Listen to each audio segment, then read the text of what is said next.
like button, subscribe. Defense wins championships, everybody. We're going to start this one straight off. Hit the like button, subscribe, share with your friends. This is HAIRitage Sports Talk. I'm Rodney Legendary Brown. It's never a show without me introducing these folks that I'm about to introduce next. You guys know how I go. First up is my guy, my man, right-hand man, Mr. Tony Harvey. Tony, what's going on this morning, brother? Welcome to the... What's going on, Rodney Legendary Brown? What's happening, bro? I like the hoodie you're wearing today. I hope everything's blessed with you and your family. Everything's good, man. Everything's good. I was able to wear it today. We didn't play this week, and we moved up a spot. Right, you had to buy. Yeah, you had to buy. A lot of, with the Bears losing and everything. So y'all looking pretty nice here going in here. Who y'all play next? I believe our next game is against who do we play next? Tennessee. Yeah, we play the Titans. So hopefully we go to 10-4. We'll see. Hey, I want to congratulate you on the new radio show, man. Hey, thank you, man. KYWS 92.9 FM radio, Tuesdays and Thursdays at 7 a.m. If you missed the 7 a.m. slot, it repeats itself at 5 p.m. both days. Pacific Standard Time. Thank you for bringing that up, my brother. No problem, man. Next up, a man ain't never slow. He's always on time, ladies and gentlemen. DSpeed. DSpeed. We can't hear you. Oh, we was having some technical difficulties. I right apologize. Good to see you, though, bro. Hey, look, don't be starting with me, brother. Nah, hey, top of the morning, man. What's up with T-Hard? What's up with DSpeed, man? Hey, man, chilling a little delayed this morning, just a little bit, but Rod gonna help me get it back, right? We got it, bro. We all good, man. It's good seeing you, man. We ain't seen you in some days, bro. How you been? Man, I've been chilling, busy. Holiday season is chicken season for me. Right, that part. Getting that chicken, bro, out there doing them cuts. I'm loving it. Right. That's cool. All right, we're gonna bring in your guy, man. We're gonna bring in Tone's guy, our guy. Our guy. It's our guy, Mr. EL, Mr. Elijah Lewis. Welcome to HAIRitage Sports Talk. What's up? What's up, everybody? What's happening? Nothing much. Just getting off of the weekend. Did a little craft fairing with the wife. Took some pictures out, and nobody wanted to buy no pictures no more, man. Yeah, what's wrong with people, man? They don't like fine art. I guess they don't like fine art. Man. Like before. I'm sorry I missed that though too. I probably would have been interested in that though. But yeah, people got to get back into these photos. Okay, we'll be doing it again on the 21st. I think we're gonna bring less pictures out though. Is that what have you a little bit bummed today? You jumped on here with a little melancholy. Man, what's wrong? Nobody didn't get no picture, bro. Nobody loves me, man. I'm just. Here you go, air hug, bro. I got you. Yeah, I got you, big dog. There ain't nothing but love here, brother. You know that, EL. We love you, man. But Jay, when you get closer to the date, people might, reach down in their pockets, and shell out a few for you on the next trip on the 21st. So, hang in 21st, there. Me and my wife will be doing engraved pencils and pens, and we'll probably bring out about 4 pictures. We'll see what happens. Okay, that'll work. Looking forward to it. All right, fellas, we got us a guest today. I think Tone, we was on here before we started the show like we always do, and we do a little pre-amp. You want to talk about where he's from real quick? Where's he from? Man, this brother's from downstate Illinois, Champaign-Urbana, the home of the University of Illinois Fighting Illini. Just met him a few minutes ago. Did not know he's from the family of Peacocks on the Urbana side. It is a pleasure to bring in here Mr. Osh. Come on in here, man.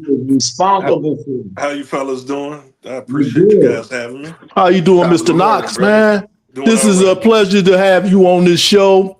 As I mentioned before we went on the air, We had Carlos Harvey on here a couple of months ago. That's my first cousin and everything. Yes, He's also in the same industry. He's a barber too. Yeah. He got a lot of things going on there as far as program, as well as you do, man. So it is a pleasure, honor to have you on HAIRitage Sports Talk. I greatly appreciate it, and thank you guys for having me on. Yes, sir. Yes, sir. You wanna talk about who you are? I know Tom gave you an introduction, but take a quick 30 seconds to a minute and introduce who you are. Okay. My name is Ashra Knox. I'm born and raised in Champaign, Urbana, Illinois. The owner of Beard Culture Barbershop and Gallery. Also the creator of the Barber documentary, The Evolution of the Barber, the Art, the Craft, and the Culture. Man, just native of Illinois, man, just trying to do my thing, man, spread my wings and follow my passion and my purpose, man.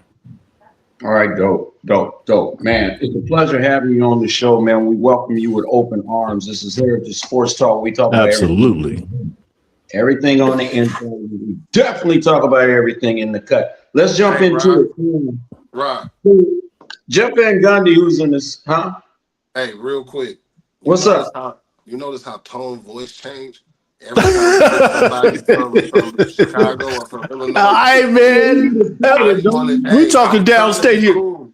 I wasn't saying that, but it was his voice. He gets all excited, but his voice goes up. Well, I mean, look, man. His uncle, if I'm not mistaken, his uncles, man, they was superstars athletes in that area, man. So, I grew up with these cats, was around them at the Champaign Boys Club. Now it's called the Boys and Girls Club. Yep. So when I get that, it just kind of like bring that enthusiasm back, DSpeed. You know what I'm saying? That makes my voice a little bit more powerful. Don't worry about it. We're going to get some of my Bay Area comrades on here. Yes, we have to. Yeah. I think we already have, but, we had one here a week or so ago. So bring them on, man. But it's just, it's that connection, though. Even though I'm like 2,000 miles away, I've been living in Sacramento for almost 38 years now and stuff like that. But I still have an affinity, for that area. I got all type of Fighting Illini, University of Illinois type of gear. Right. That's the soil. That's the crib. That's home. That's where he got it out the mud up there, man. You know how it goes. Right. Yeah. Come on. Matter of fact, Osh, your people's from the MLK neighborhood, right? So no, they're actually from the King School. King School, yeah. MLK, that's what I meant. King School, King School, right? Mm-hmm. Same neighborhood, Harvey Street, Washer, and all that. Eads, Romine, Eads, Romine, right? Yep, that side, that side. Speed, I'm real familiar with all that. You might get what they talking about. What is going on? I'm getting a little bit too personal here. Let's get back into sports, fellas. It's all good. It's all good. Y'all ready? All right. The first thing I want to bring up, man. Dr. Ellis.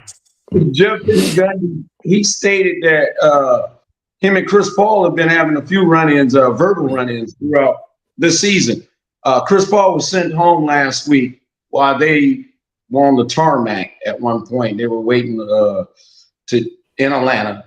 So about 3 o'clock in the morning, they sent him home. What happened, man? That was dirty. I want to hear DSpeed perspective on it first, though, but that was straight dirty, man. Hey, that's a cold business, bro, that we in, where there's no loyalty at all. Right. I could see if he did something to the franchise.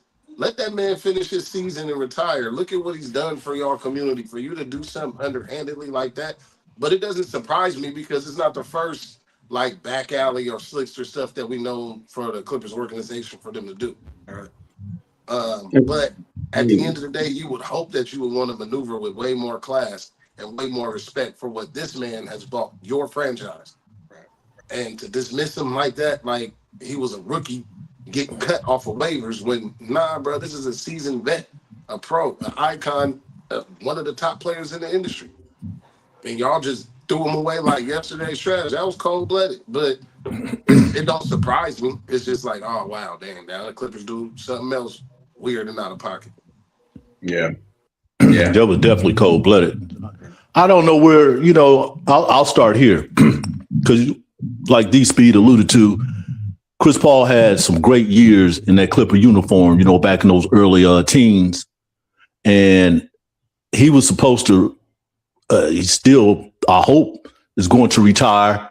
And you would think that he would retire in that uniform. But now, it's up in the air, I would say, because that would kind of leave a bad taste in my mouth, to get fired. Now, we don't know all the specifics there, but it does not look good at all. You just don't fire somebody in the middle of the night and put them on a plane and send them home. And I think they was in Atlanta, when this happened. Mm-hmm. So usually, all the great ones, they get, retiring ceremonies and things like that. What are you going to do in this case? Okay. He had his best years there. All right. That's why he came back. He lives in Los Angeles and things like that. So as far as the loyalty, DSpeed, you brought that up too. There is none, especially not with that organization. Okay. But, I'll be hearing all this other stuff, with, what's his name? Lawrence Frank, who's a general manager. What's the assistant coach up under Tyronn Lue? One of them Van Gundys and all this stuff, I know things are changes like that, but I don't care what nobody say, because we know the leadership skills that Chris Paul, carries and things like that. I don't know if he could handle their egos, or they couldn't handle his egos, but obviously something was just not clicking. And that's where they decide, to pull that dirty move on him and things like that. I really don't accept that at all. Of course, we'll get more details on it, in the futures, when he speak. Maybe somebody else will pick him up. He's still in LA. The Lakers might be in I don't know. But that was just crazy. That's dirty, man. That's dirty. Ash, how you feel about that, man? So me personally, I would like to know more of the specifics behind it, but I think we can all agree how political professional sports are. And it's a what have you done for me lately league, right? I hate to see the way he jumped around and went to different places. I wish he would have just bowed out a little earlier, but it definitely leaves a bad taste in your mouth for all that he has done, not just for those teams, but the league in general. He's been a superstar. He's been a spokesman for the NBA, with him being head at a period of time, head of the Players Association, right? Those type of things. So to see him go out like that, it just shows you. But it also should allow these young guys coming behind to see that you have to have, your ducks in a row when it's time for you to get out of there, because after you're no longer selling tickets and you're no more good to them, you see what happens. Mm-hmm. That's a good point, though. You bring that up, though. For the definitely these young guys that's in the association should be paying attention to what's happening right here too. And yeah, he's been leading the union for years and stuff. He's been in on the last last collective bargaining agreement. So he's there trying to rally for people to get their contract straight. Okay, they benefits, per diem, all that stuff that count, insurance and stuff. He's sitting at the table when those negotiations are taking place. That's why he's probably one of the well-respected players in the league. So when stuff like that happens, that the younger players are looking at stuff like this, Ash. So I'm glad you brought that part up. Okay. He might even be a coach one day too. You know what I'm saying? He's a brilliant mind. He's a genius when he's on the floor. Yeah, I think for me, man, I think it's weird because you're looking at the Clippers. I don't know, they've only won 5 or 6 games this season. Oh yes. Now, on top of that, they're not doing so well. Kawhi been out again. Okay, I love him as a player too, but that hasn't worked out for them well. In the past few years since he signed on with them. I don't even know if he's played over 50 games in the last 3 seasons. 50 games per season, that is, and stuff. He can't stay on the court. They're not healthy. James Harden, he's on the other side of his career. He can't carry a team like he used to. They're in some serious trouble. And then they got John Collins from Utah. You would have thought that, they had a chance to compete against Oklahoma City Thunder for a Western Conference championship. So that team has went straight down the trash, man, down the toilet as far as this season. And I thought they were going to be really good. I mean, they came up here and kicked Sacramento Kings' tail in preseason. I said, that's the team right there. Now look at them. They're about as bad as the Kings. Yeah, they're not looking too good at all, man. And not only that, you're the oldest team in the league too. So that plays a big part. So let's jump over. LeBron James, 1,297 game double-digit scoring streak ends, but it doesn't end. I mean, he didn't have the greatest game. He looked like he struggled a little bit, but he also didn't have a preseason. And he's about 6 games in. So he's pretty much just now trying to catch up to where everybody else is. But he made the right play. It was the right play. If we're talking about basketball IQ, this is what it takes for success. And I hope the younger players are paying attention. It's not all about me all the time. How you guys feel about that play that LeBron made? To pass that ball off and give it to Rui Hachimura over in the corner for the game-winning 3. Selfless. That's really what it was. It was a selfless play. Yeah, he could have went for stats and kept the streak going alive, but that was a depiction of it's about the team, not about myself. Like, he's not going for personal accolades or achievement no more. I mean, you LeBron, you pretty much almost did everything that you can do. You've been in the league for over almost 20 plus or 20 plus and 23, 22? 22, I think this is. So it's like you're not chasing a title or an achievement. You're chasing a ring, and that's a team sport. And you realize you got some hitters on your squad now. So instead of being selfish, he was selfless, and look at what it accomplished for his team. Dope basketball play from a brilliant basketball mind. I mean, hey, look, he wanted to win the game. All right. That streak went on for 1,297 games. All right. It spans 19 years from January the 6th, 2000 to December 4th, 2025. Okay. So he had to make a decision here. And the decision was to win the game. It was the right call, Rodney. That's flat out nothing more that I could say about one of the greatest players in the NBA.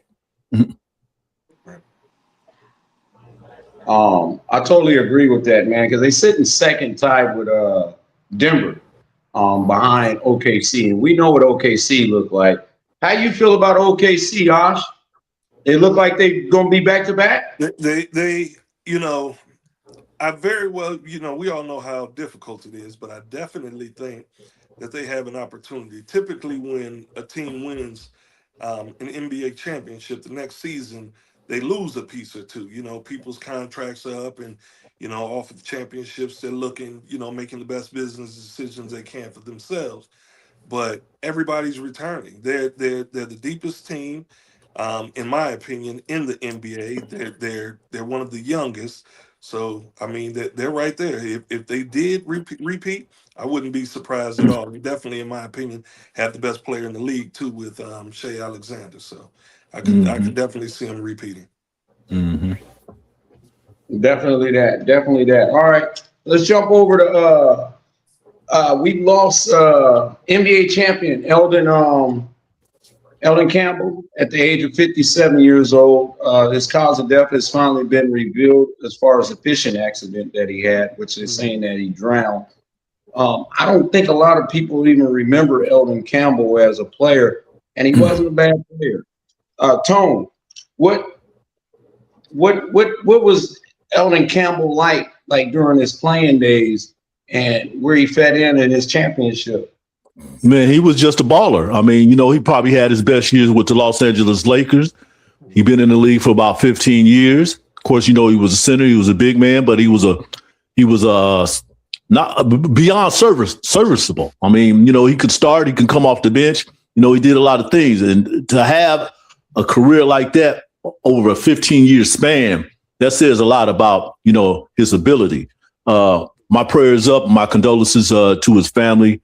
I think they're calling it a drowning accident that happened somewhere in Florida.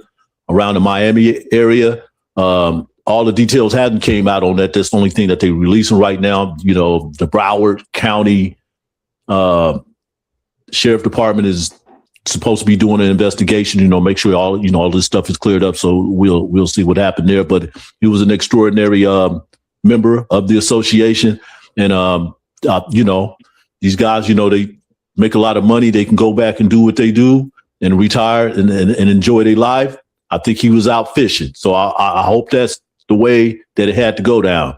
Now, he's another one of those players who was under 60, had passed away. Would you say, Roddy, he was about 57 years old, I think? 57. Yeah, they said 57 years old. 57. So, you know, we done lost him. You know, Rodney Rogers, who had a long career in the NBA, he passed away this year. He was under 57. Matter of fact, he was 54. And then Michael Ray Richardson, you know, back from the early days, back in the late 70s and early 80s, he passed away in 2025, but he was 70 years old. He passed away of prostate cancer. And then the coach Lenny Wilkins, who just passed away not too long ago, he was up in his, he was 88 to be exact. So he lived, but it's still been a lot of NBA players. I don't know what's going on. I mean, you know, it's life, you know, it's not like, you know, we paid to be here forever, things like that. But there's been a lot of young players, you know, passing away. But anyway, like I said, my heart goes out to Eldon Campbell and his family. Yes, sir. We're going to send some love out that way. Rest your soul. Rest your soul. Rest your souls. Tom, what's going on with Zach Levine, man? We talking about the Sacramento Kings, bro. While we at it, man. Okay, Zach Levine scored 42 points the other day against the Houston Rockets. No, I'm sorry, not the Houston Rockets. He scored 42 points against the Miami Heat. They're still on the road. They play Indiana Pacers tonight in Indianapolis. But he scored 42 points. And as we've been talking about too, fellas, and y'all know this too, DSpeed, he has not been playing well this season at all. He started off on fire. He was averaging like 30 points a game, but then now he like tapered off. And you probably been hearing his name, you know, in some trade rumors. I don't know, okay? Because head coach Doug Christie had been benching him in the fourth quarter. Matter of fact, the game before that Houston Rocket game that the Kings did lose, he only scored 2 points in like 18 minutes. So he bounced back. He recovered, and he comes and play Miami. They had been off for a few days. Miami was on the back-to-back, so they had played the night before. So they had them in, you know, had the Miami Heat cornered. Zach comes out. He scores 18 points in the first quarter, 29 points in the first half. He ends up with 42. So he got him off to a great start. And that's the only thing that, you know, the Sacramento King fans asked for him. But he ain't fooling nobody, folks. You know, I'll talk about it. You know, you can shut me up. You score 40 points every night and keep me quiet. But we know when you be slacking and lacking, bro. We know this. And we know you're one of the best offensive players in the league who should be leading this team. All right. They broke a 4-game losing streak. The Kings are 6-17 on the season. They play Indiana tonight in Indianapolis. They return home. They play Denver this Thursday, December 11th. And then they go back on the road. Then they play Minnesota Timberwolves on December 14th. So that's the story of the Kings and Zach Levine. Hey, what you think the best? I was wondering, man, what do you think going forward? Because we know it's going by February, the end of the trade deadline, we know this team's going to look a little bit different. So What do you think is the best method that they use now? Do they showcase these veterans that they plan on maybe making trades for, or do they let the young guys play so they can build some camaraderie amongst themselves? And what do you feel the best way for the Kings to handle this before we move on? Well, you know, when you talk about the veterans, you know, they do have Domantas Sabonis. Everybody know what he can do. He's a double machine. And then, you know, we just talked about Levine. Levine is going to make about $48 million this season. And then he's on the books for $50 million next season, which is a player's option. So, you know, he's going to opt in for that. Then they got DeMar DeRozan, who's making $25 million this year. And he'll partially make $25 million next year. I think he's $10 million guaranteed. So everybody know in the association what these guys can do and what they are. So they are being showcased. They could be moved. The most valuable person that could be moved as far as the contract probably would be DeMar DeRozan. Domantas Sabonis he's making about $41 million this year, and he's still got about 3 more years left on that contract. But still, he's a center and he does a lot of things. He can't help out some other teams. The Kings right now, in my opinion, should go, through that youth movement right now, with this Frenchman that they got, Max Renault, scored 25 points against the Houston Rockets the other day. And then they got this rookie out of Colorado State University, Nick Clifford, who's going to be a promising player as well. Matter of fact, he had scored his career high the other night too with 15 points coming off the bench. But he's a really all-around two-way player. So, and then they got, some other people. They got Dylan Cardwell, who's playing for the Stockton Kings, the Kings G League affiliate team. He's a couple years away. They can bring him up for a few games, and get him ready. And then they got some other players down there in that Stockton King program that can come up and help them as well. So that's something that they need to be working on too, and work, people like Keon Ellis in there as well. Which is going to be a kind of like a tricky situation because he's an unrestricted free agent after this season. So the Kings definitely got to make some decision on him, whether they're going to trade him by the deadline or they're going to keep him on and give him a bigger contract. But he's a part of that youth development, youth movement as well. Devin Carter, the first round pick out of Providence last year in the 2024 draft, he just riding the pine, man. He don't get no time. Even when the Kings are getting blown out, Rodney, he gets no time. I like to get a look at him though, but he's an undersized guard. He's not really a point guard. He can play off the ball, but he's only like 6'3". And with the way the league is right now, being athletic wise, you got to be at least 6'6" or taller right now, to handle those switches, on the defensive end. And I don't think right now he's in that category right now, but he's an extraordinary talent himself. He just haven't found his way, and he can't find his way unless he don't get any minutes or any time on the floor. So we'll see what happens with that. So yeah, that's my thoughts on it. All right, I totally agree. I agree with you 100%. We're gonna jump. What about you, D? Oh, go ahead. Go ahead. Yeah. No, go ahead, D. We know D. He gonna say something. It's gonna comparison to the Golden State Warriors. I knew.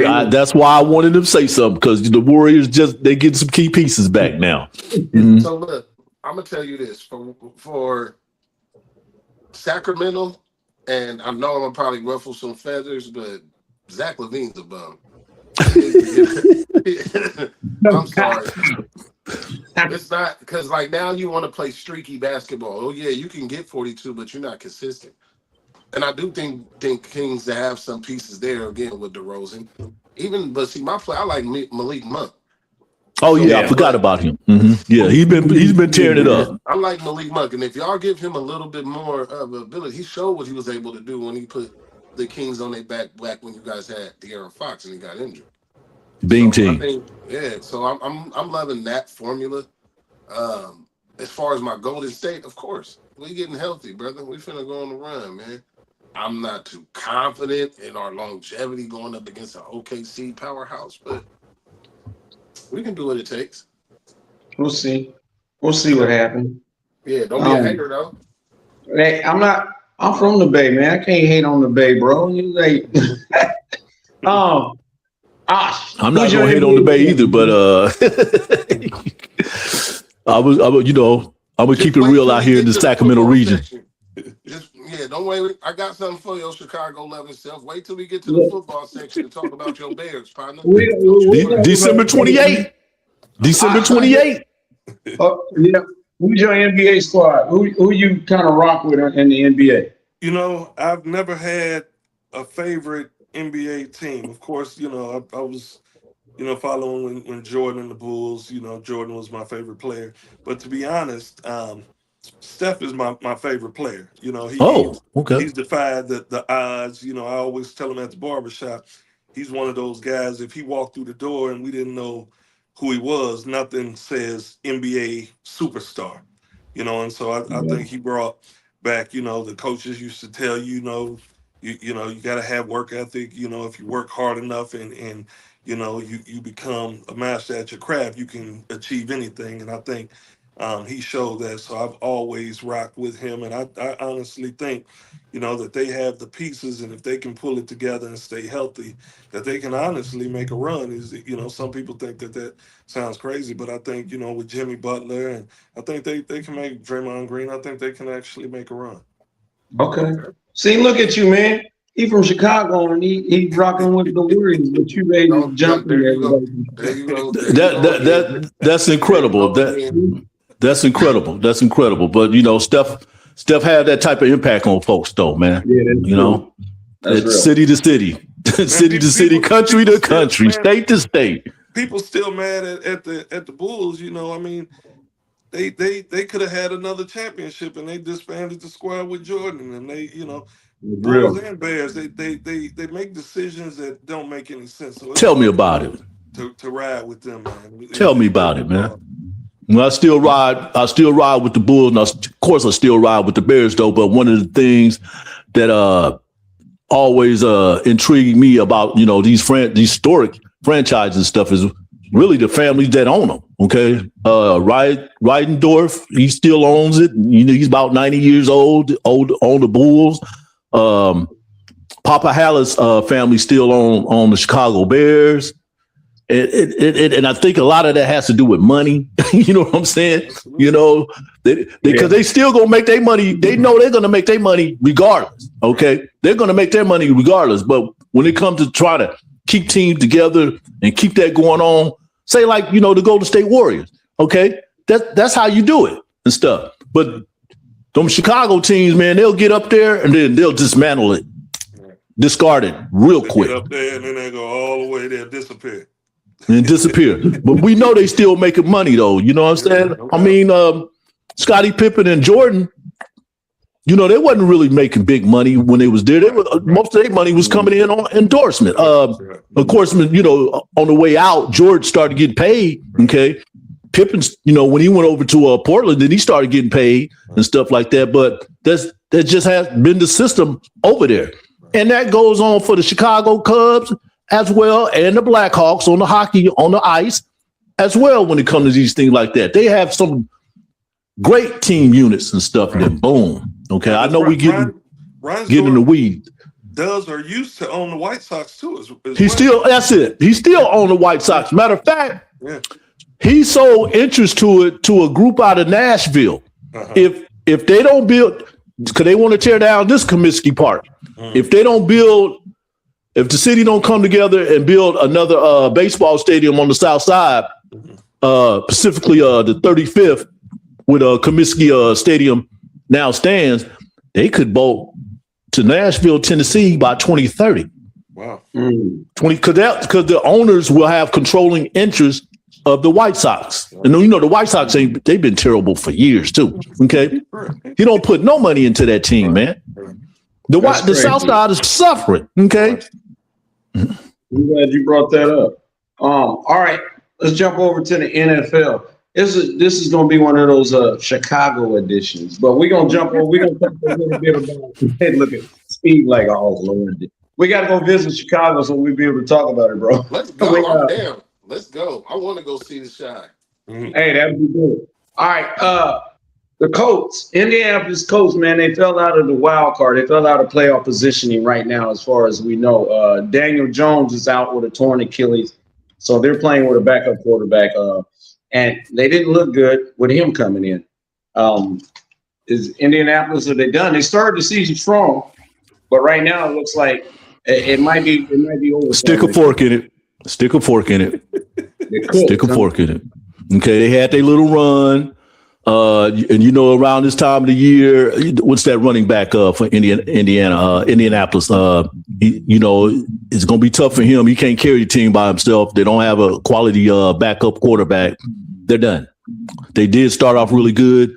Daniel Jones had a great season. Now, you know, he's out with that Achilles. They're done. We're talking about 90 to 100 miles from my hometown, you know, Champaign-Urbana. So I'm really familiar with them, though. But you know, I'm not Them and the Pacers, y'all go, y'all step aside and stuff like that. What you guys say about Ash? One of my homeboys from here actually lives in Atlanta. He loves them, and I thought he was gonna get his chance to celebrate this year. They started off strong. Yeah, They did. They went sideways real fast. Man, real fast and stuff. And then I'm gonna tell you, it was kind of cool seeing them do that, because they've been struggling with the quarterback position. Anthony Richards, who they drafted about 2 or 3 years ago, have been living up to his abilities since coming out of college. Then they get Daniel Jones from where did he come out of? The Giants organization. Okay, kind of pick him up. You got a strong running game. And they got a great defense, too. Indianapolis got a great defense. So they had everything there. But with the loss of that quarterback, they're in trouble. Their season is over, if you ask me. So, yeah. And is it funny that, you bring them up, too? Because, they're all around that area. You got Chicago up in the north. You got Indiana on the east. Then you go southwest. You got St. Louis. Of course, they don't have the football team and stuff like that. That is just one thick area when it comes to like sports. And then you got the Notre Dame, the Northwestern, University of Illinois Fighting Illini. All right, you go to the St. Louis Billikens, down there and stuff. I mean, it's just wild. Then you got the Tennessees, that area right there, when it comes to sports, is wild, man. And then the Michigan State, Ohio State, all them Big Ten states. Yeah. That's a thick area for sports, whether it's collegiate or professional. Right. Yeah. Hey, Steve, you're going to enjoy this next conversation we're about to jump into. Chicago Bears lose to Green Bay, and it benefits the 49ers. They drop from the number 1 seed all the way to number 7. The Niners move up to number 6 without playing a game. Wow. They on the bye. Should we let the Chicagoans? Is that what we call y'all, Chicagoans? You guys, champagne night. Champagne Urbana night. Right. And let's talk about it. I want to know, Tone, what happened? The downstate series. Man, look, Caleb Williams is coming on strong and stuff. I was looking forward for him to be the hero of that game. In some ways, he wasn't, but he was. But they didn't come up. They didn't come up with it. But those two. We talking about the monsters of the Midway. With Green Bay and the Chicago Bears. You're going to have those type of games, and those type of games, they're going to come down to the last second, the last field goal, the last touchdown, and stuff like that. That's exactly what it was. I do not like the cheeseheads, but Jordan Love, he's proven.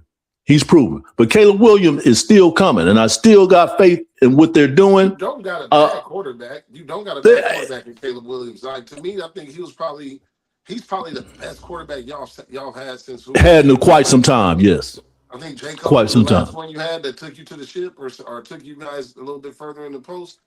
I forgot what his field presence and his ability. Like I like him for you guys. I think y'all just need to it's just a little fine tuning. But I'm glad that y'all lost, because us over here.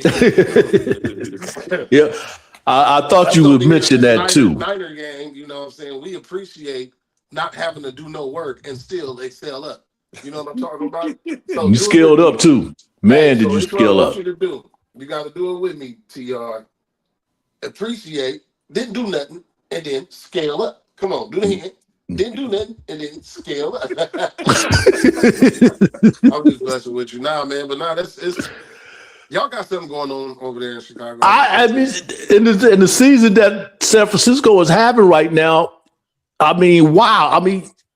You wouldn't even think they would be in the position that they have, having all those early injuries and losing, a couple, losing Bosa and Fred Warner and all that, on the defensive side. But they playing 49er ball, if I'm not mistaken, DSpeed. They are playing 49er ball. They got Purdy back in the flow. He's doing a Dougie, whatever it is, and all this stuff. He's feeling himself, When he played in Iowa when he came out of college.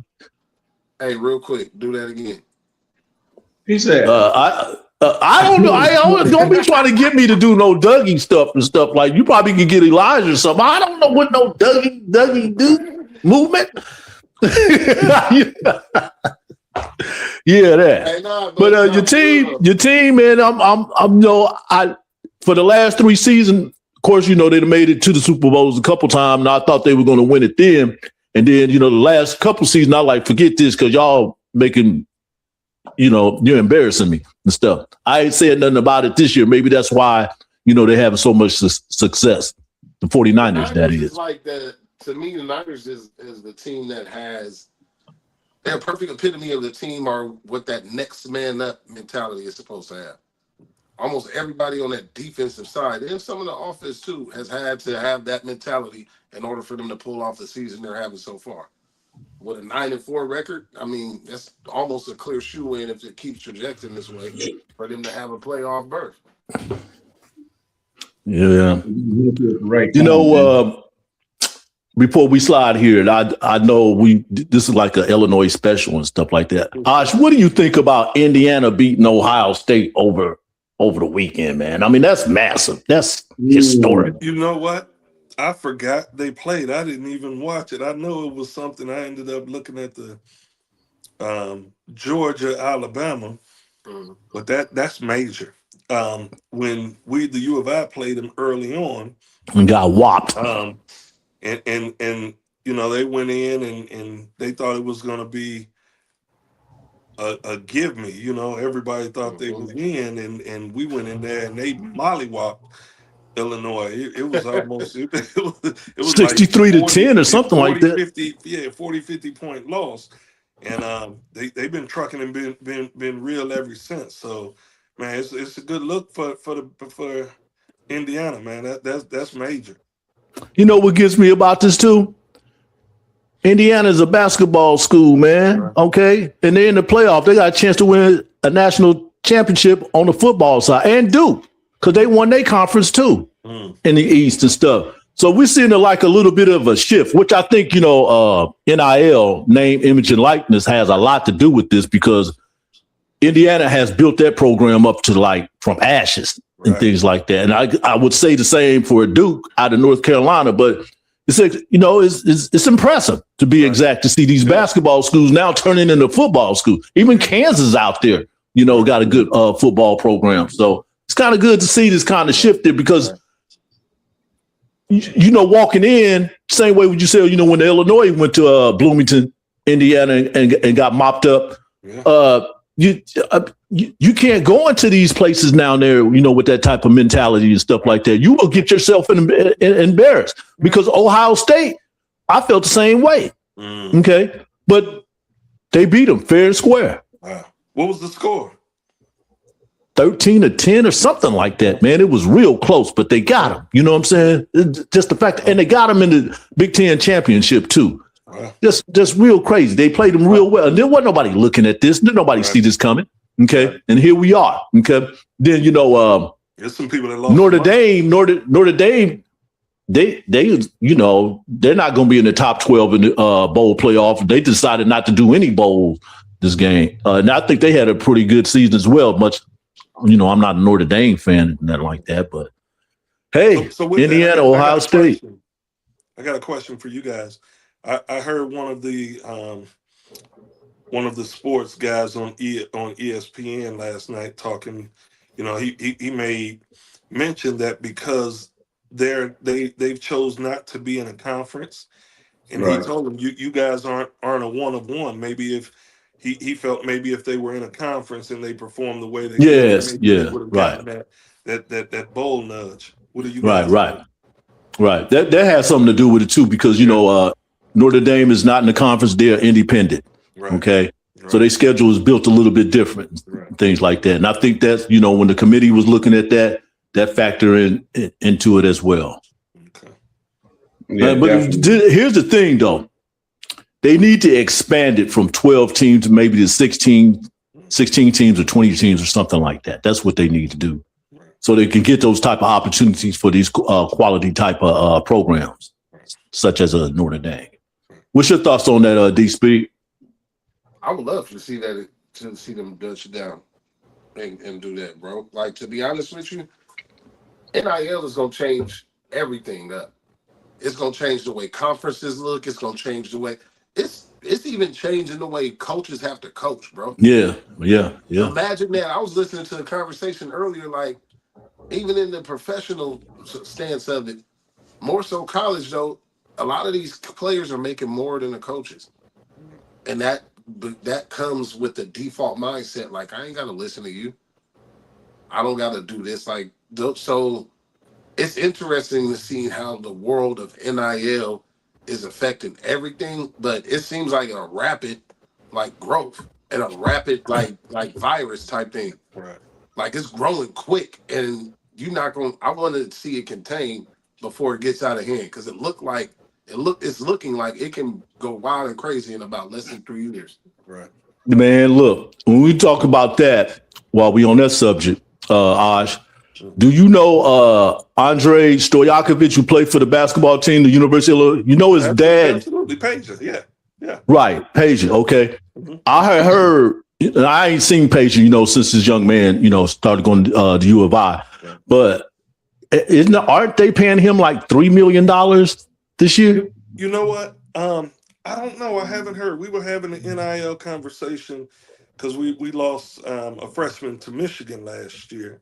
But that's interesting. I'm gonna look into that because nobody has really talked about what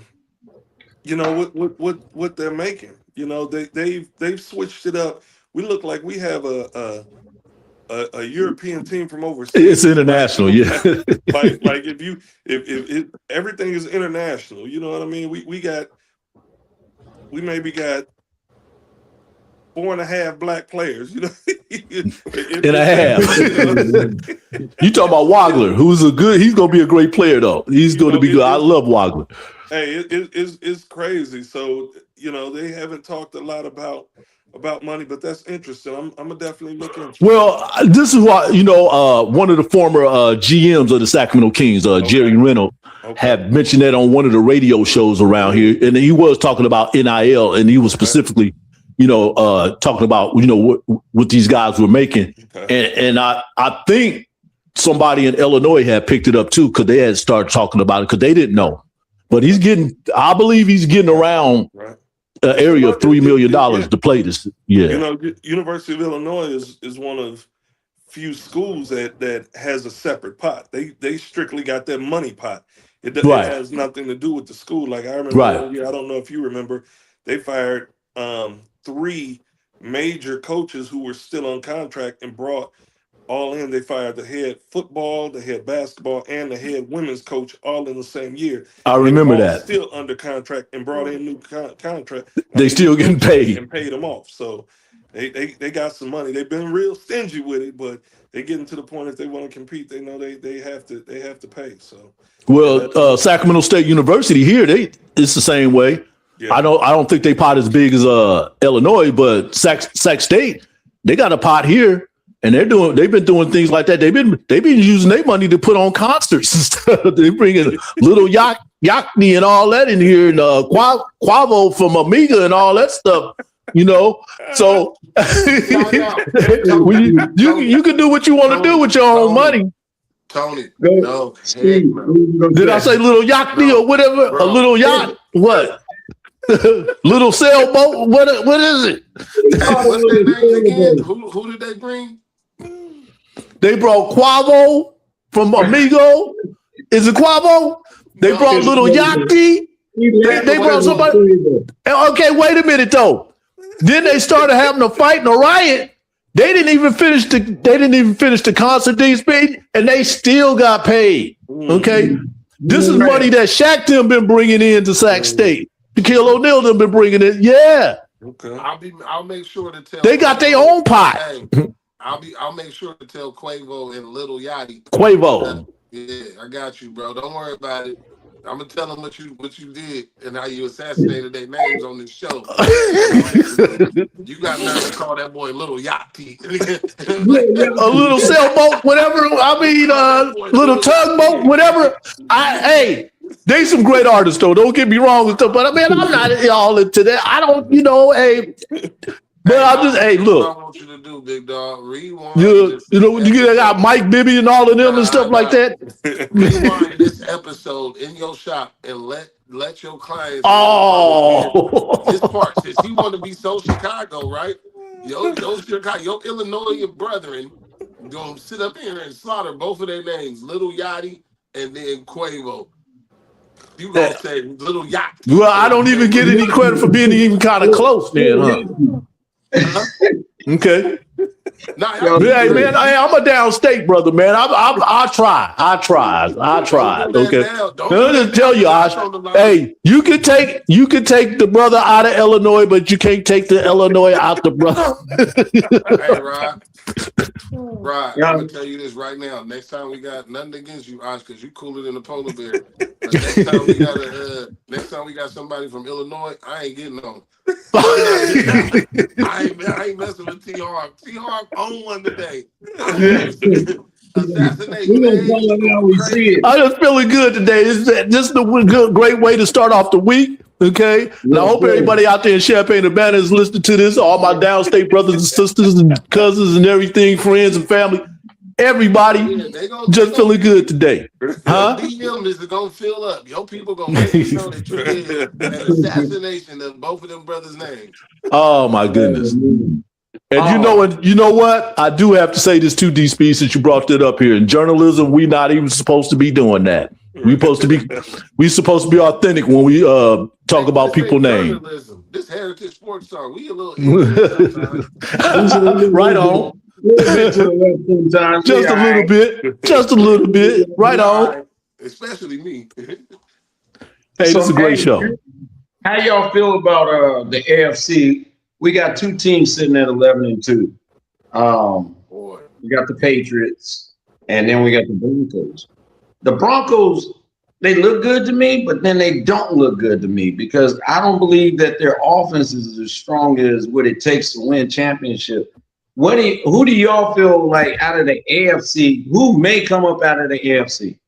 I like the Patriots more than I like the Denver Nuggets. The Denver Broncos for whatever reason. You know that offense be struggling mightily.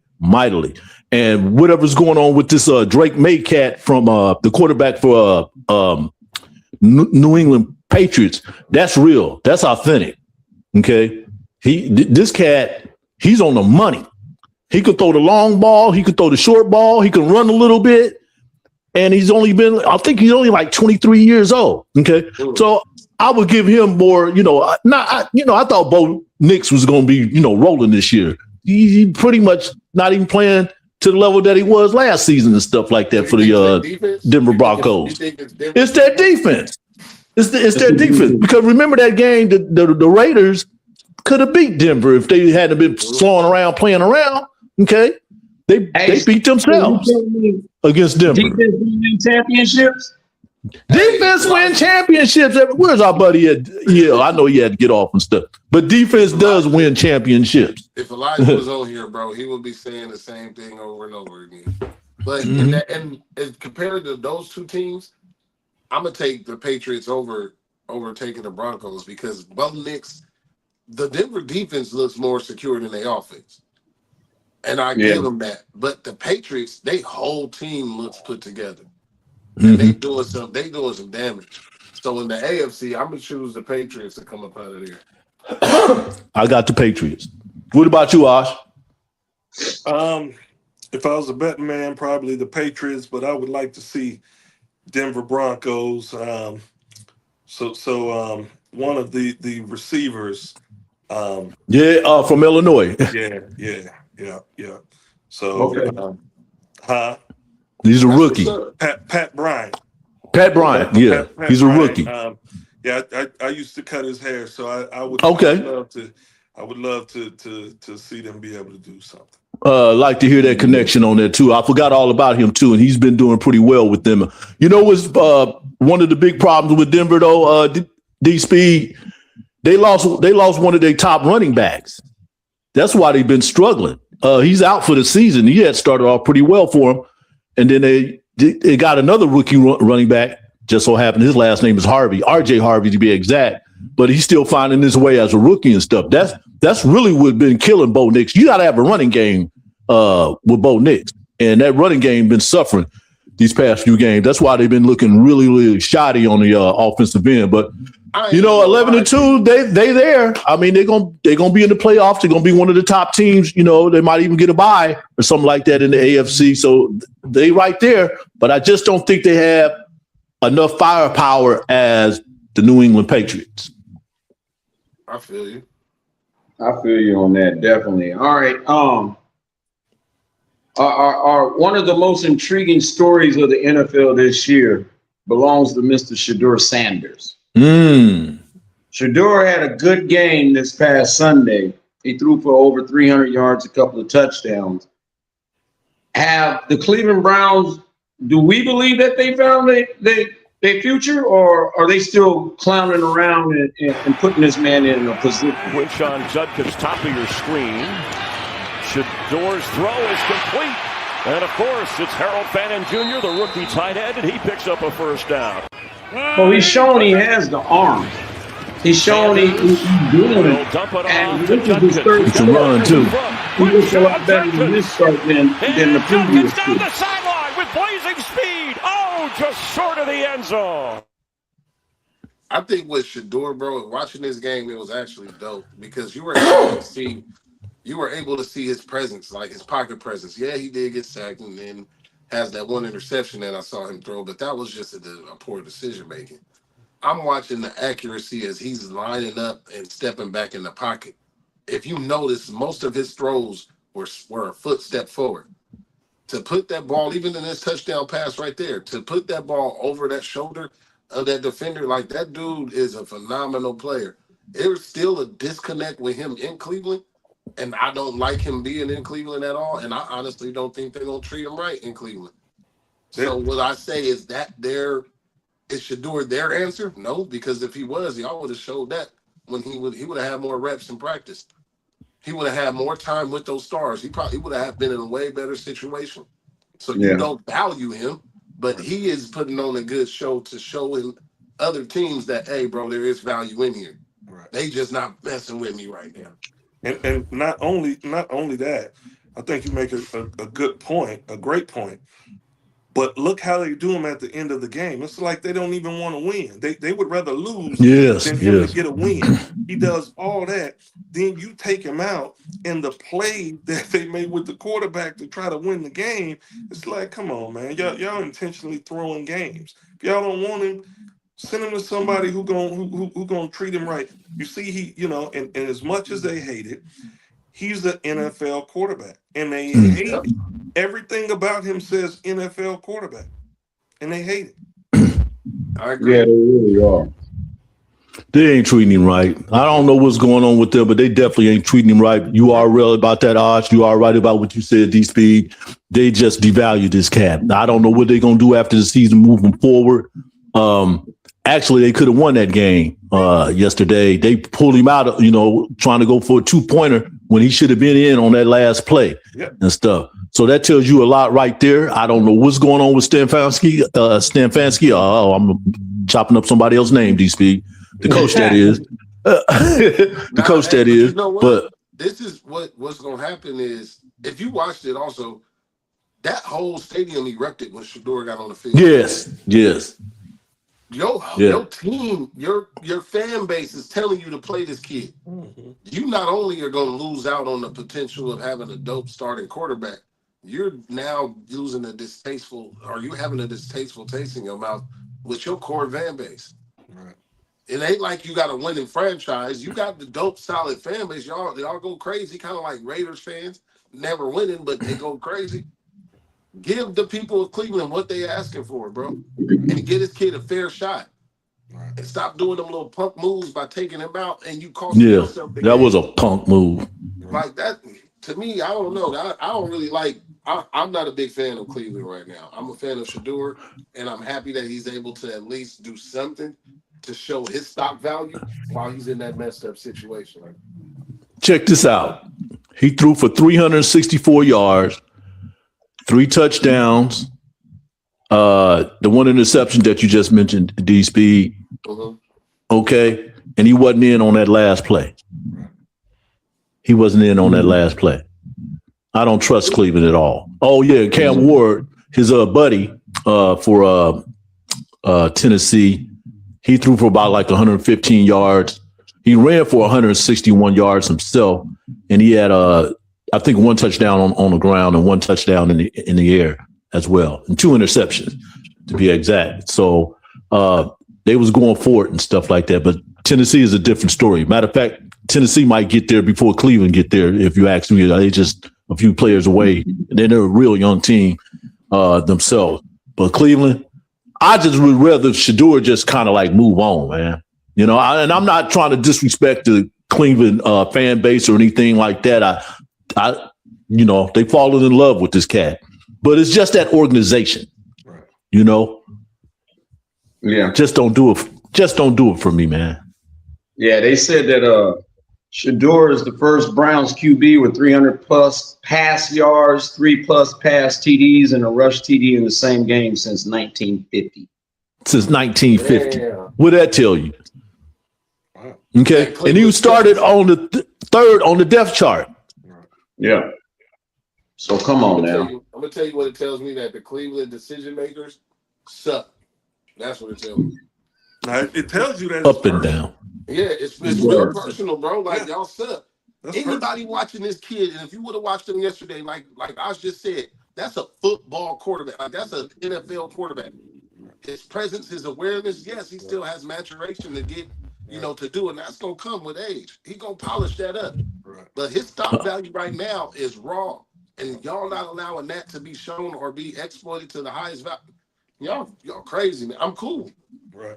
Because you blackballing him and you're deliberately doing it. And that play was actually one of the most disrespectful calls to pull him out after he put y'all in a position to be a potential winner.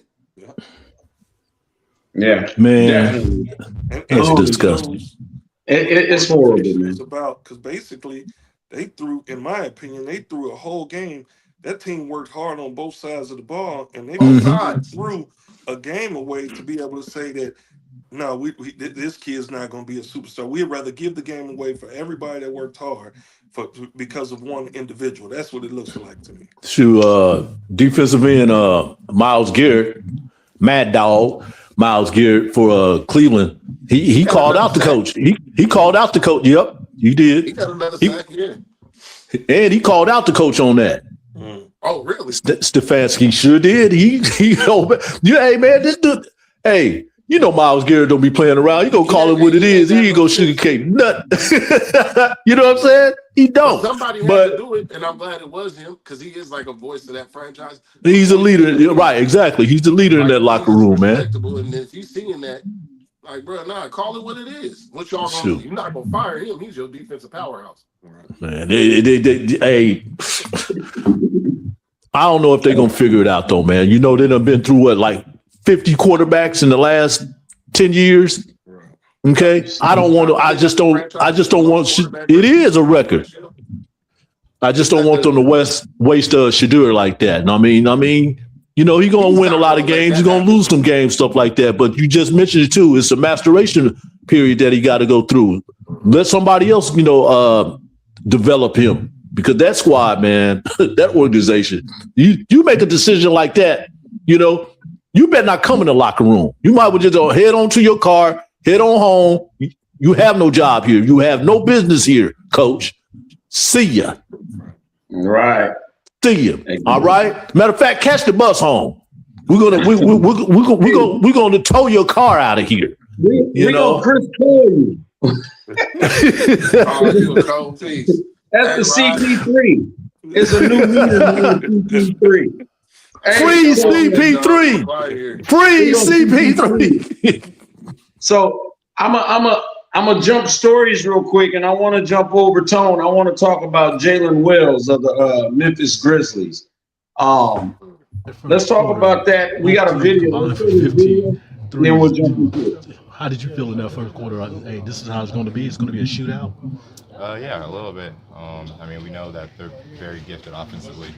I mean, our identity is play defense. So I mean, we can't really let that happen. You know, our offense can be clicking, but you know, our defense has to be clicking too. Also, you're home. You have a lot of people here. I had a ton of people. I've got about 124 post-game passing.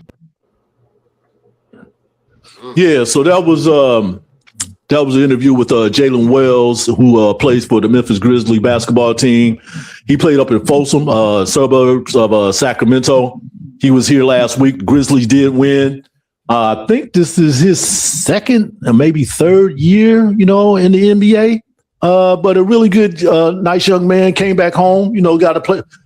I think it's like his third time playing in Golden One Center as a professional. He went to a D2 school, Sonoma State.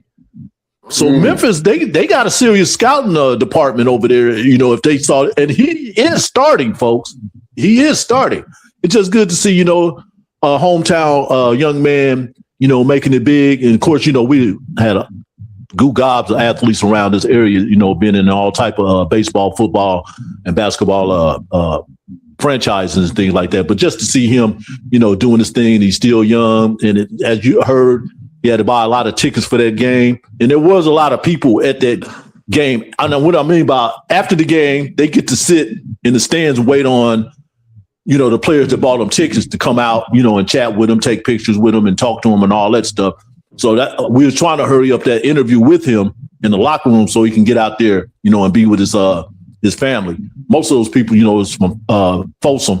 But you know what? Folsom is about 20, 25 minutes from downtown Sacramento and stuff, you know, as if you was going up North Highway 50. He went to Folsom High School, but that's another thing too. You know, Folsom is known for its football program. He comes out of a basketball program. He goes to a Division II school. You get drafted in the second round. Sky's the limit. Jalen Wells.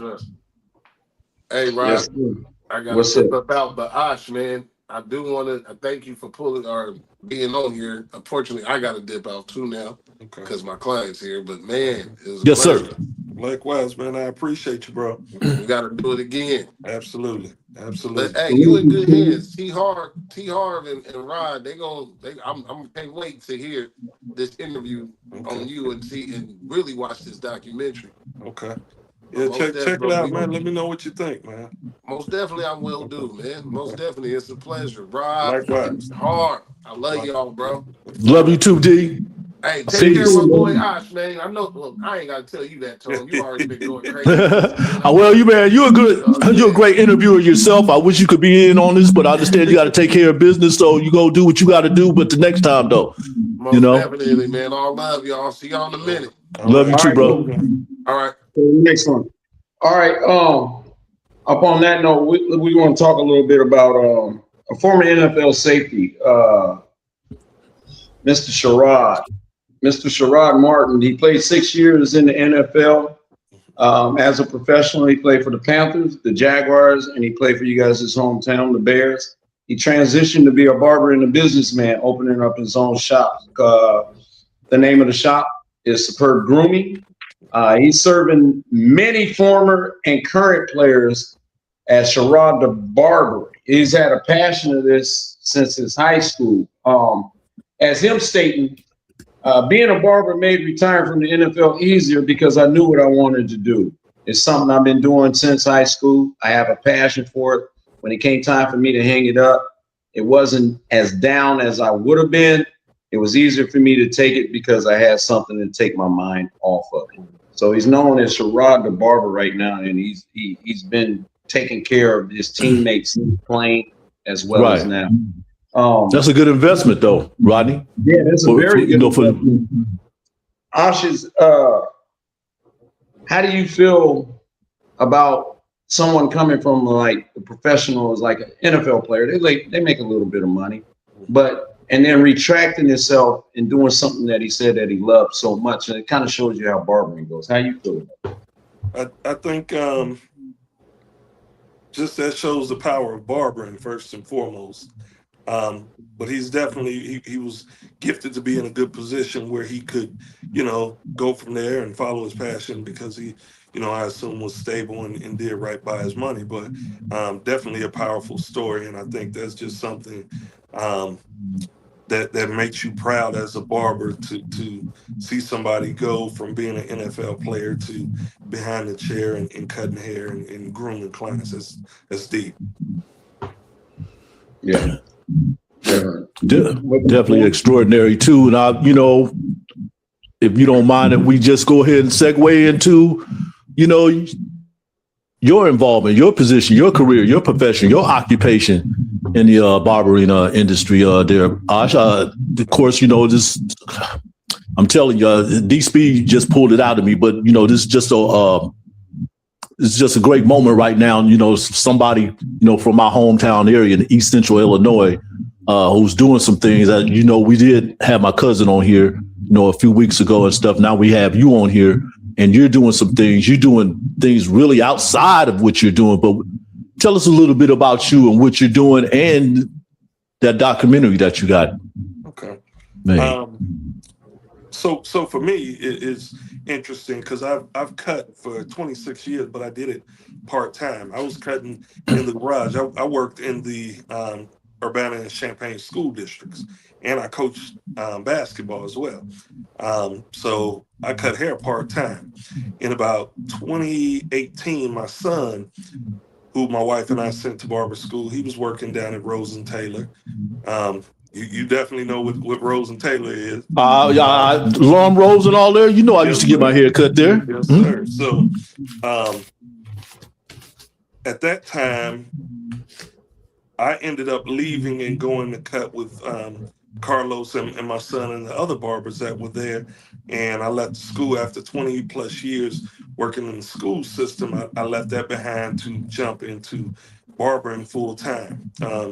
So for me, matter of fact, Los and I went to Bronner Brothers hair show in Atlanta. And so for me, that was the first hair show that I had been to. And it just showed me that cutting hair was much more than a hustle. I just used it as a side gig for so long. And now I'm meeting all these barbers and seeing all these people in the hair industry doing things on such a large scale. When I came back, I put my 2 weeks in because I was cutting at Rose and Taylor part-time. And I just went full throttle. And so I'd already created Beard Culture Apparel, which apparel and products. So have hats, t-shirts, apparel, and then I have my wife and I have a beard butter, a 3-in-1 beard butter. And then I've always been big into, or let me backtrack. So then after the pandemic, Rose and Taylor ended up closing down. Everybody kind of went their separate ways. And I was at a crossroad. Either we were going to move to Atlanta or I was going to stay home and open a barbershop. And I chose the latter, opened up a barbershop, and always been a huge fan for a long time of documentaries. And so it's something that I wanted to do and got an opportunity to do that. I don't know, Tony, if you remember or if he was here when you was here, Pastor Bishop Lloyd Gwynn at the Love Corner. Yes. Right there on the north end. Yes. Yeah. So his son is a videographer. He had moved out to Hollywood and was doing his thing. Came back, worked in the school district, coached girls basketball, and then after 10 years, he put it down and picked up the camera. And so we talked, and I told him my goal and my dreams, and it went from there, man. And because of the relationships that I had gained in Atlanta and being one of the meccas in regards to the entire hair industry, just not barbering, I started to really gain relationships because I was doing a podcast named I named the podcast I Cut My Way Out. And so started getting a lot of these barbers, and the relationships grew and had the idea of the documentary, and so we put it together. So the first one we're gonna do docu-series. So I'm looking to do some episodes, but our first one started out being in Atlanta, Georgia. Cut my way out. And so we got a video because you did a docu called Evolution of a Barber, and we do have a short clip of that. to where we want to show. So Marshall, you put that up.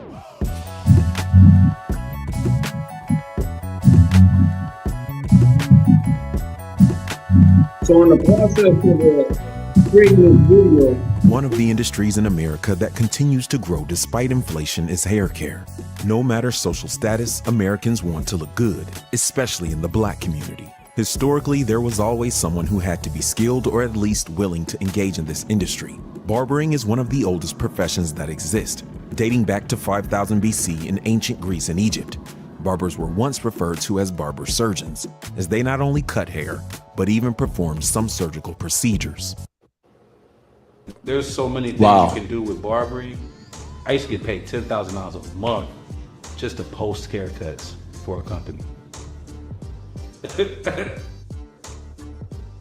My name is Marcus Harvey. The barber star is what I'm referred to, not in the area way. That's just what they call me, right? But I was raised in Gwinnett County, Georgia, born in Houston, Texas.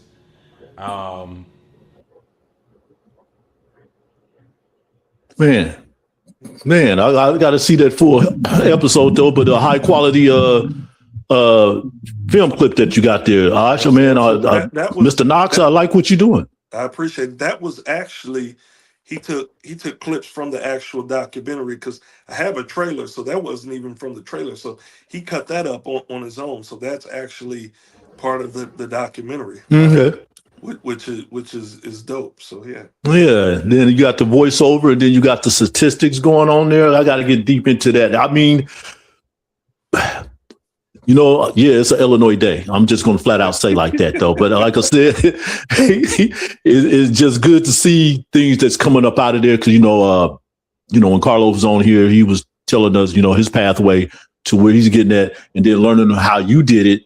Okay. And you coming out of an institution like Rose and Taylor. I mean, you are coming out of a serious academic institution in Rose and Taylor. I mean, that was the place right there on First Street in Champaign and things like what you're doing. But I mean, and just, you cutting your way out.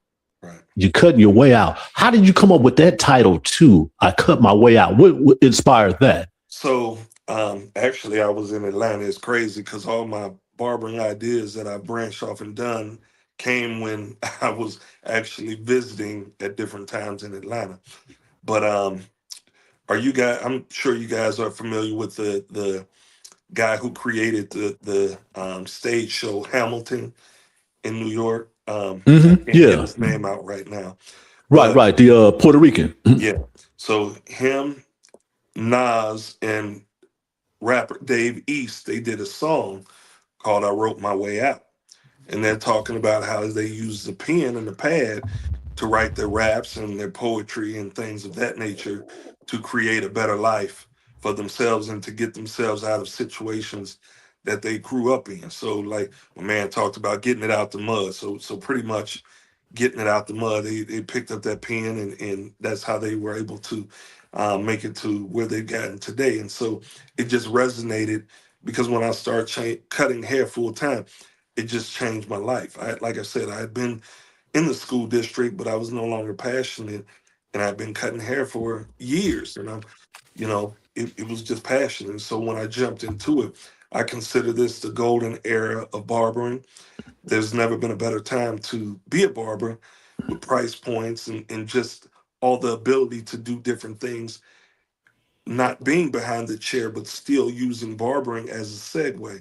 So for me, I was dealing with, anxiety, some depression, with the job and just really going through a time, man. And when I grabbed those clippers and put my all into it, man, the ceiling came off, man. And so, I titled the podcast, I Cut My Way Out, because it opened up, it gave me freedom, took the anxiety away, and so, and created stability as well. So I'm gonna use a word that DSpeed always talk about when we do our programs, therapy. All right. We do talk a lot about men's mental health here. Absolutely. And we don't look down on anybody. Matter of fact, we'll get uplifted about those things. I really thank you for sharing that point, because we get to a point in that time that, we want to do these things and change our lives, to get past, the stigma and things like that. So, thanks for bringing that out. And it seems like it definitely got you on a strict pathway that you want to go. You said too, I just want to, move back a couple steps here, that you opened up your own shop. Yes. To open up your own business, that takes a lot. You really got to build up your confidence. You really got to be, on a track that, this is what I want to do and I'm going to make it happen. Not only I'm going to open it, I'm going to make sure that I sustain it. Why did you go that route to say, okay, I'm going to open up my own shop, since I've been doing this for a while, doing it part-time, and you saw the opportunity when Rose and Taylor had to close their doors. What inspired you to do that? So it was a couple things. One, with my apparel, I have a barbershop built off my garage. And so I felt when I was trying to push apparel and things of that nature, I was just boxed in four walls cutting by myself. A lot of people in the community know me. I'm born and raised here, but I was an athlete. So, I had to come from behind those four walls because when I was working, I could only cut so many heads, so I was limited. So I never marketed. I never done any of that. At this time, my middle son, also was a barber by this time. He just had his first kid, and so it just made sense. He was cutting hair at home. Some of the era has changed. Our hometown has changed a little bit. It's become more vibrant. And so I wanted him to be able to get out of his house and be able to, do business at the barbershop, cut hair, and go home and be with his family. So it all made sense. So I had somebody to start with me, so I knew I wouldn't be doing it by myself in regards to cutting hair. And it was the ability to grow. So now it's 5 of us at the shop, and 2 of the barbers, 5 are my sons. So 2 of my sons cut with me. And at Rose and Taylor, I don't know if you remember Leroy Knox, but that was my uncle. Okay, all right. And so it's like I said, I know a lot of Knoxes there. Yeah, it's just been a tradition, and it was passed down, and so it was just time for me to step out on faith and do my thing, and also create a legacy for my family. Man, proud of it. Great steps, to do that too. Just real quick, the Champaign-Urbana area is probably about 250, 300,000 population. You got a lot of little suburbs that run around there. As I mentioned before, you got the University of Illinois, which is spread over, the Twin Cities and things like that. Central or Centennial or Urbana, which one? So I was an Urbana guy. Urbana High School? Urbana High School? Yep. I started off my freshman year at Central and transferred and finished my last 3 years at Urbana. Okay. Got it. And you come from a great family of athletes too. Matter of fact, that's what got me about Urbana, with both of those places being right next to together, Champaign-Urbana. Y'all had the athletes. An abundance of them too. All right. Okay. But just the thing too, I mean, you stay at home and then you open up your own shop. Right. Amongst all that stuff that's going on right there. And it is a growing area. People don't realize, it being downstate from Chicago, that, it's like 5 to 10 businesses that are like on the 500, what they call it, those top businesses in the world. Okay. Fortune 500. Thank you. Okay. Because, you got Caterpillar there, you got Google. You got some major technology companies right there in that area right there too. How's that, working, in that area with what you do? Because that means you come across a lot of people. You just said, you cut some hair of some of the athletes around the area anyway. How's that work for your business? It's beautiful, man. It's been of great benefit because it's a gold mine. When I started, opening my shop, I kind of went against the grain. My father is an artist by trade, and so I created a barbershop with an art gallery theme. So we got about 30 to 40 pieces of art in the barbershop. And so I just wanted it to be cultured and do something different than what we were used to. Also, how we carry ourselves, our price points catered to um, more professional client base, family friendly. You know, kids can come in.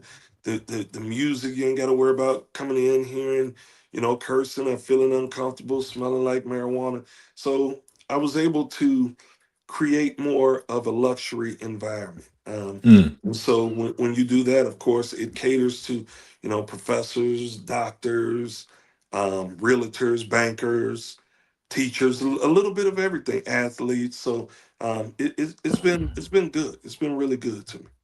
Yeah, you kind of sound like, you know, the brothers that we're working with right now with Rodney and Marichal and stuff. They in that same loan, you know, they got the same type of clientele base and stuff like that. And it goes up and down. You know what I'm saying? It could go to the urban level as well as you go all the way to the professional level and stuff. So that's good to hear that, you know, you got that type of environment going on down there. That's why I asked her, because, you know, when I was growing up there, and you know, because everybody shot up to Chicago because of the Great Depression. Right. A lot of stuff that we had to do within our own community. Right. But now it seems what you're telling me, you know, the community has embraced what you're doing, and that's good in a diverse way. Absolutely. Yeah. All walks of life, all colors. It's been good, man. It's been a blessing. And actually, you know, we're located in Lincoln Square Mall. Oh, okay. All right. Okay. It's still open right down there from the courthouse, right down from your school, from Urbana High School. Yep. Not too far from there too. So you're pretty much centralized in. Yeah. So your documentary, what, you know, just real quickly, why did you get into that part of it? Because now we're talking about film, communication, and a little bit of journalism too, because, you know, you did add some stats from what we saw from that clip and things like that. What was the basis of you creating that part? So being a documentary buff, man, you see so many documentaries of all genres, but you very, very rarely see barber documentaries. If you go onto social media now, social media is flooded with barber content. And also when you would see movies, you would see, you know, people mimicking what it is that we do in the barbershop culture, but very few times have you seen the person behind the chair. You know what I mean? We get a lot of props for the barbershop culture, but not the barber. And if there's no barber, there's no barbershop culture.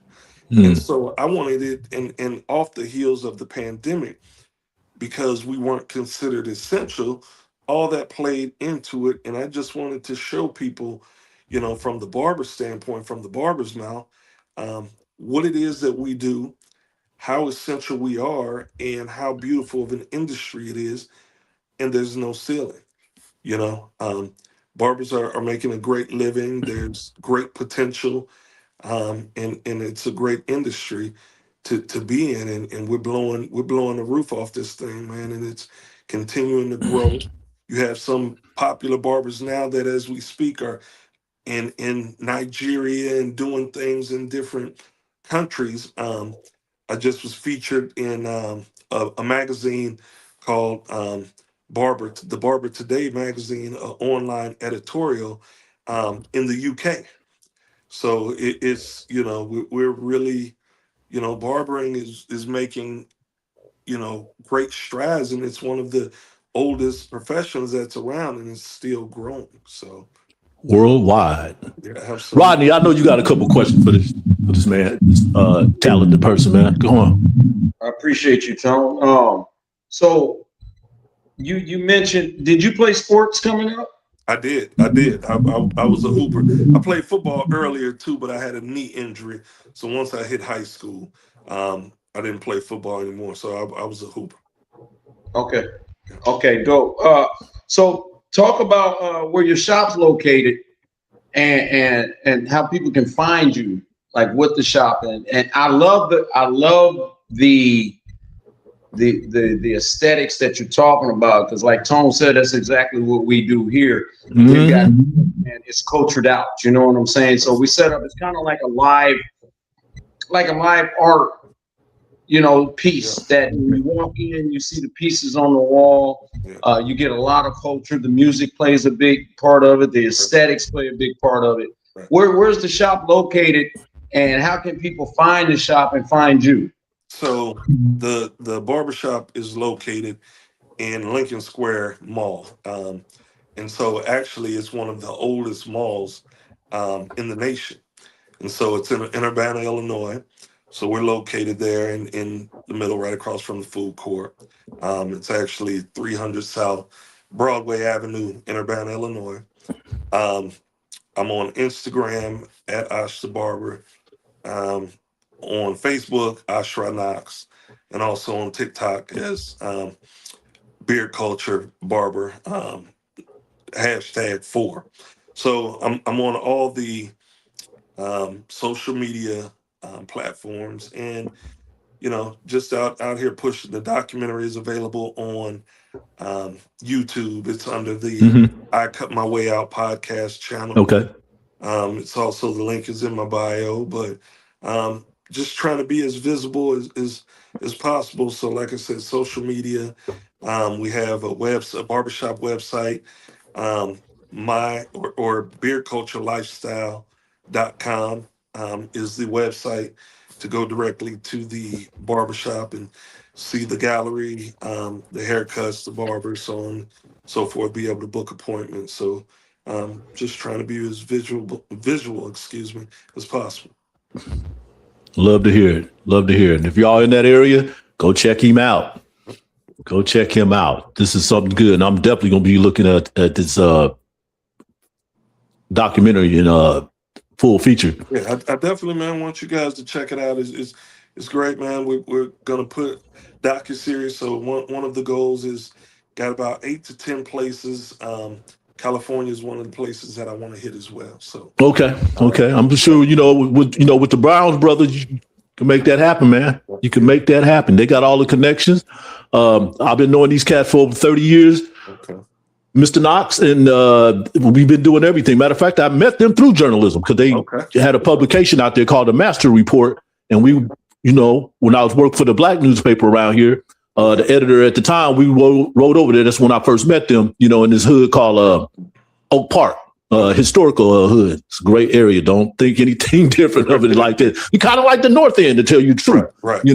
And as you can see, they do everything. They involved in a lot of documentaries and industry and art. Right. Okay, they done published a few books as well. We know a lot of visual artists and photojournalists and things like that. Of course, I'm in the art. You see, I got the Satchel Paige painted in the back of me and stuff like that. I'm a photojournalist myself and things like that. But you come out here, we're going to take care of you, though. But the Brown brothers, that should be your first point of contact because it's on with them. They'll lead you to all this way, as well as DSpeed. DSpeed know a lot of people off. He's from the Bay Area, the San Francisco Bay Area. Oakland, San Jose, and San Francisco, and things like that. So my grandfather lived in Sacramento. That's what brought my Uncle Tyke out there in the first. Okay, my grandfather was in Sacramento until he died in '94. Yeah. Okay.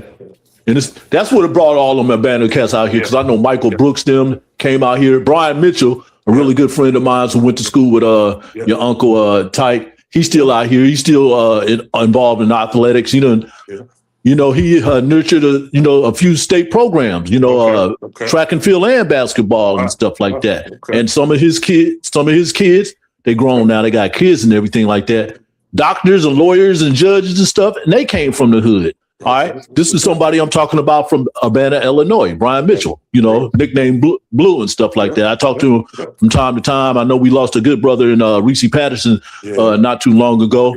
Love what he was doing too. And matter of fact, Reese and I were talking about doing some documentaries around that area. Wow. Okay, and I'm still gonna try to do those as well. Maybe you and I can work together. Okay. Now and stuff like that, but it's a lot of talent coming around that area, and I can see why, they had that pipeline coming from Champaign, Urbana to Sacramento. Because I told you, I grew up. I mean, Tyke used to do these type of dunks at the boys' club that used to freak me out. I know he couldn't have been he probably was in middle school at this time. He had exceptional leaping. Your uncle, I mean, he wasn't a world-class high jumper for nothing. I'm telling you, Rodney, you can look this up too. Type Peacock. Yeah. This guy jumped like 7'8". He was a world-class jumper. He had one of the top world jumps in the world. Okay. 7 and 3/4. 7. Okay. All right. And he did it just naturally. But he was really a basketball player. Huh? 84, 85. That was 84, 85. Right. Okay. 84, 85. He was in the Pan American Games. That's where he won a couple of his gold medals and silver too. But he was really a basketball player because he came out here. He ran track at Modesto Junior College, which is about an hour south of Sacramento.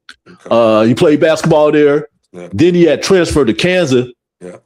He had played a year there, and then he went on from there and stuff like that. But he went professional. Track and field, yeah. Mm-hmm. But extraordinary athlete from that area. And then there's some that's coming out there too. I'm liking with Kalen Boswell. Boswell. I went to school with his family, a couple of his family members as well. Of course, he's playing for the men's basketball team for the University of Illinois. I'm sure he's going to be a first-round pick. I'm sure right now. The way he's playing, if he keep it going, he's going to be a first-round pick and stuff. So there's some athletes down in that area. We always talk about, the West Side and the South Side of Chicago, which they have great athletes. Right. You're not going to dispute that and stuff like that. But when I'm talking about the full state, Illinois up and down, even on the southern end, down there in Carbondale, we got some great athletes in that state, men and women. Absolutely. Okay, girls and boys. Absolutely. I thought I'd just bring that up. You gave me an idea. We're gonna have to do a portion and talk about what's coming from. Let's all go back home when we get back on here the beginning of next year, man. When we first get back, let's do a special, or we can do a special between now and then of where each one of us are from, and we'll talk about those coming up out of our neighborhood. Yeah.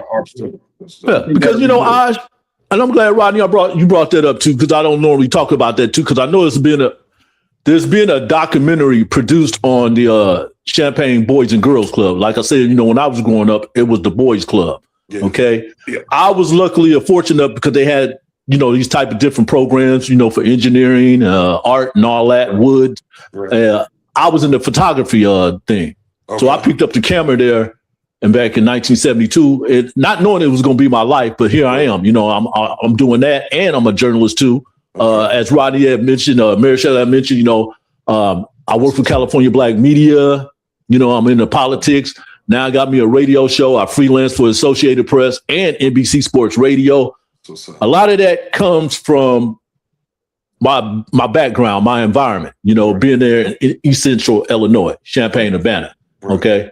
That's my life. Okay. Like I told you, the Fight in the Illini, they inspired me to go to school. I went to Southern Illinois University in Carbondale and just went up from there. So now, of course, I'm going to be passionate and inspired about somebody like you who could come on our show is from the same area. All right. I've learned so much about, from these brothers here in Sacramento. Okay. They family, Marichelle and Rodney and stuff, and the way they came up and, they own like 2 or 3 different shops in the area, and they've been doing that. They got a pedigree in the barber industry because of their dad, probably their granddad and stuff, and all the other stuff that they do outside of that. So we all should come together back and talk about a little bit of our background. I might be talking a little bit about it too much, but it's just good having you on this show today. I appreciate it. It's good to be on.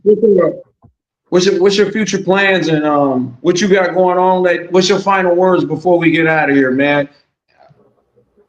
So my future plans, man, I would like to expand the barbershop. I would like to open at least one more barbershop.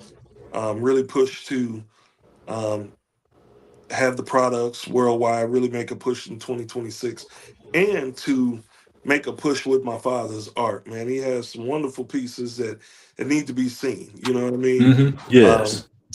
He had the talent, but he really didn't have the I don't know if it's not having the drive or, to really push it, because wonderful pieces, man. He is extremely talented, and that's part of not only his legacy but my legacy. So to push that, also keep pushing the documentary, man. Put as many eyes on it as possible, man. Trying to push that and hopefully get some backing, because, like I said, I want to hit about 8 to 10 places, different states and cities, man, and keep sharing what it is that we do as barbers and how special our industry is, man. And so That's I good. want the world to see it and be able to hear it from us.